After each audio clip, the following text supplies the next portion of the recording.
Project Sapient is a podcast meant to engage our brothers and sisters in the law enforcement and military communities in conversations that we all know we need to have. All opinions you'll hear are our own, are protected by our First Amendment of the United States Constitution, and in no way reflect or are meant to reflect the opinion of any specific agency, officer, or service member. Some opinions may be controversial. Listener discretion is advised. Enjoy.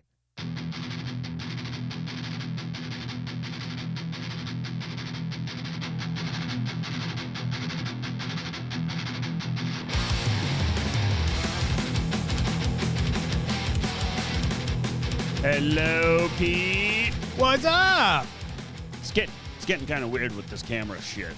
You look so good on it, though. Look at that. I know. Look at these handsome devils. I got shaved head, you know. Need a makeup artist, actually. I was saying it, makeup artist, green room. Exactly. We got to get all this shit going. I want a T-Rex behind me at all times in the green room. So what are we doing this week, man? Midweek roll call, kids. Midweek. We got to thank our supporters. Let's not forget that. Yes. And you know what? They always need music. Yes, they do. For our supporters. So Gym Junkies, Live Boston 617, Vector Shields, Havoc Journal, WellnessForWarriors.live. We love you, and we love our thousands of listeners out there. Thank you. Hell yeah. All right. Rock on. Yes. So midweek roll call. We loaded it all up here. Yeah, it's all loaded. Let's see what we got. All right. Ooh. So, police chief praises cops who saved residents' baby from fatal fire. This is out in Lowell, Massachusetts. Hey, our backyard. Our backyard. This is written by Jackson Cody from MassLive.com. Great job. Now this is on Police One, right? This is on Police One. You can find that article. So, amazing job by these officers. I mean, imagine you're sitting there at 3 a.m. or whatever. All hell breaks loose. You got the emergency tones going out. Yeah. Got to get to this house on fire. They observed several people. There were several people inside the building. Some were rushing out of it. And then what ensued was harrowing series of events. So the officers could hear screams coming from the second floor of the home, rushed upstairs. It's actually one officer who did this. All right, so the officer could hear screams coming from the second floor home, rushed upstairs, where he was forced to crawl due to suffocating smoke while he called out for signs of life. Christ. Wow. Very soon discovered a man, a woman, and their child, according to authorities. He carried the child downstairs to safety and then returned to the second floor to save the parents, all while battling heavy smoke. Wow. This guy needs to be, like, dragged around in a wheelchair because his balls are so fucking big. I know. Jesus. I know. Wow. Although he was only, so this is from the statement from the Office of State Marshal out of Middlesex District Attorney's Office. Although he was only able to see about 6 inches ahead, Officer Very was able to assist both adults out of the building before being overcome by smoke and having to be assisted out by officers Andre Bolivar and Matthew Traney. And that statement is from the fire marshal's office. I'm putting the article up on the... Oh, okay. Yeah. Oh, there it is. All right. So I mean, amazing. And then while Officer Very was saving the family inside the home, 3 of his colleagues from Lowell Police Department were in the midst of their own rescue outside the building. Officer Shore and Officer Delise. Where is that? Delisle. Sorry, dude. I'm butchering your last name. That might be Officer Joshua Delisle. Oh, okay. Which I know very well. Oh, okay. Holy shit. All right. So, yeah. Huh. Spotted a woman holding a baby in the second floor window. And looks like Delisle and Shore told the woman to drop the baby. When was this? This was... very recent. Yesterday. So what's today's date? This was yesterday? Yeah, so today we're recording as February 11th. February 12th, so it was February 11th. So it was like unbelievable. Oh my God. Yeah. So you know him. It might be the same person, dude. If it is, I'm going to reach out to him. Oh, absolutely. We'll send him a T-shirt. He's got one. He's got one already. Oh, he does? He's got Okay. one. But you know what? We'll send him like another 5. We definitely need to send these guys some t-shirts. Oh, absolutely. Absolutely. So we, yeah, okay. So Put it on silent. yeah, I know. It's like, leave me alone, people. I'm doing stuff. I'm recording. It's important. All right. So, so they told her to drop the baby to them, which she did, and the officers were able to catch the child safely.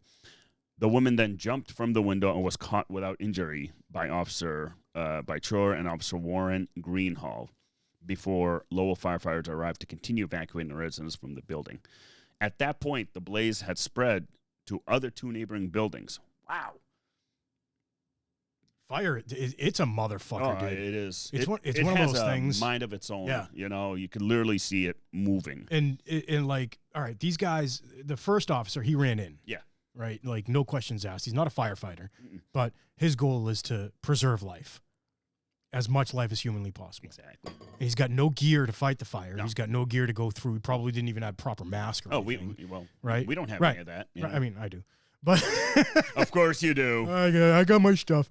But anyway, like, think of the balls that this guy's got to go in and do what he's got to do. And then this thing is spreading. There's other officers going on scene. They're evacuating people from next door. This is fucking crazy. Thing is, though, he probably didn't even think twice. Oh, God, no. He just saw it, ran in without even hesitation. All the thoughts that were going through his head were just like little critical decision-making things. Yep. You know what I mean? Yep. So it was amazing.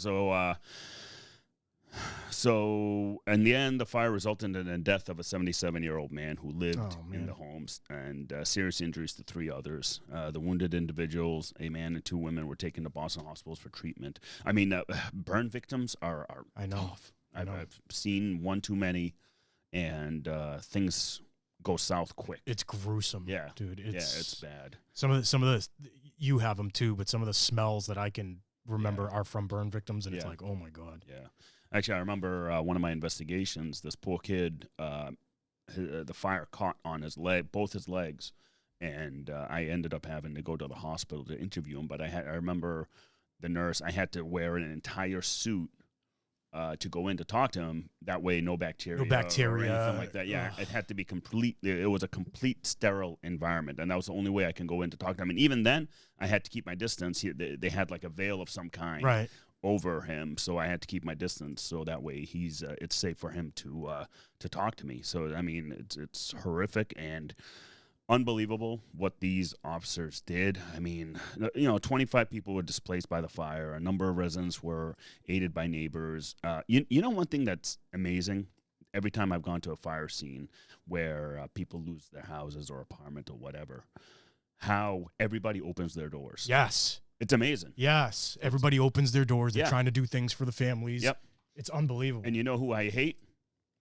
The frickin' insurance agencies or these contractors that show up to the fires. Have you ever seen them?